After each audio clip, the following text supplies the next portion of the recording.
Alright folks, Monkey Man. This movie is directed by Dev Patel, who first became popular to mainstream audiences with the movie Slumdog Millionaire. It's been a long time since that movie came out. Is he still a slumdog?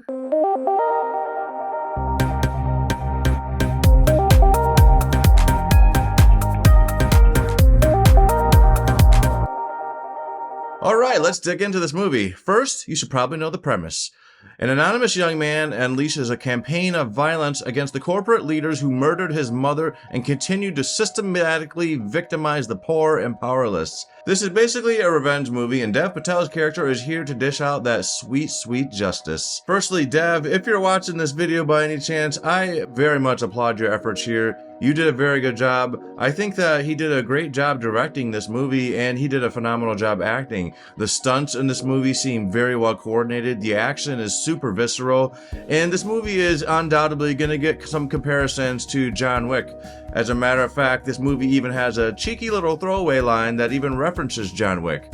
It's good to know your audience, and it's good to know when you're going to get compared to something. By the way, not only did Dev direct this movie, but he also stars in the movie, of course, and he also produced this movie, and he actually wrote this movie. This guy really went all out with his responsibilities here. He really wanted to make a good name for himself, and I think he did a good job here. Sharlto Copley is also in this movie, and I have to say I was very excited to see him. I've been a fan of this guy since District 9. I feel like I don't see enough of him, but he was really good in this movie. He plays kind of a scummy little piece of crap guy who is running a fight, MMA kind of fight thing. And apparently he doesn't care how violent these fights get because he is willing to do whatever it takes to make sure the audience is entertained with these crowd-pleasing matches, blood and gore, all required. Sharlto Copley. I'm glad to see you, man. The action scenes in this movie are very well coordinated. It feels like a typical action movie. I think it's gonna get obviously compared to John Wick and the Bourne movies. Actually, speaking of the Bourne movies, this movie brings back something that the Bourne movies was doing a lot of, and that is the shaky camera. And that is one of my gripes with this movie, is that this movie has a lot of the shaky camera and a lot of extreme close-ups. So not only is the camera moving around a lot, but it's also zooming in on people's faces and just zooming in a lot. And it was making me a little bit nauseous at times. At times I was debating, am I going to be able to finish this movie? Because, man, I don't remember having such a problem with the Bourne movies, but this movie was making me dizzy. Just one thing to think about if you're someone who's prone to motion sickness, or if you don't enjoy the shaky camera effect, that is what this movie has a lot of.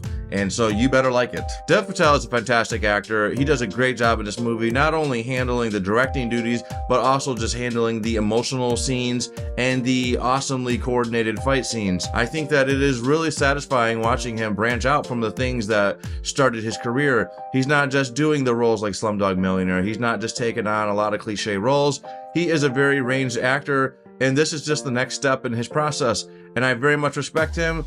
I like him a lot, and I'm very pleased to see what he's capable of doing in this movie. He definitely delivers. He does a standout job. There's something very easy to watch about the revenge genre. It's so easy to see somebody get screwed over and you just really root for their cause. You really want to see them succeed because you are pissed for them. You are going through these emotions at the same time as the character, and that is at least a good movie. A good action movie and a good revenge movie will make you feel the same way that the main character is feeling, and this movie definitely does that. I felt this guy's plight. I really wanted him to succeed. I wanted him to get his revenge because these people were dicks. They deserve everything that's happening. There's this guy in this movie who's supposed to be this big, huge religious figure, but I knew right away that this guy was no good. He just had a look about him that told me this guy is not a good guy. So seeing these kind of characters come up against Dev Patel's character and meeting his wrath was just oh so satisfying. The action and the visceralness to the fight scenes is really well done.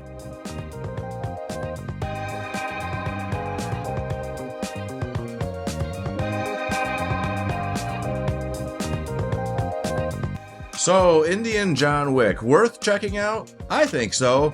I think that if you're into the action franchise, if you're a big fan of John Wick, if you're a big fan of the Bourne movies, if you're a fan of the Expendables, anything like that, I think you're gonna like this movie. This doesn't have any Bollywood dancing in the end. This is straight up an action movie that just takes place in the Indian setting, and it really lent itself to this story very well.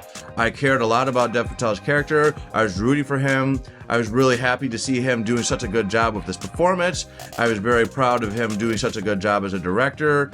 I think that maybe next time they should pick a little bit different cinematographer, someone that's not going to do these extreme close-ups, but maybe that's what Dev wanted. And if it is what Dev wanted, then good for him. I guess it delivered that as well. I would give this movie an 8 out of 10. It's very watchable. I don't know if it's rewatchable for me because, like I said, the close-ups were giving me some motion sickness. But yeah, if you're looking for a good action movie, if you want some good revenge, Dev Patel has delivered something that is going to very much entertain you. And that is my thoughts on this movie. What did you think of this movie? Did you watch it yet? Are you planning on watching it? If you watched it, please put your thoughts in the comments and let me know. And also, did you like this video? If you did like it, please give me a thumbs up so I can know that you liked it. It's a very helpful way to know because otherwise I have no idea if I'm doing a good job. And if you want to see more things from me, please subscribe to my channel. I have a lot of more videos coming. And that is all I have to say. Until the next time, later.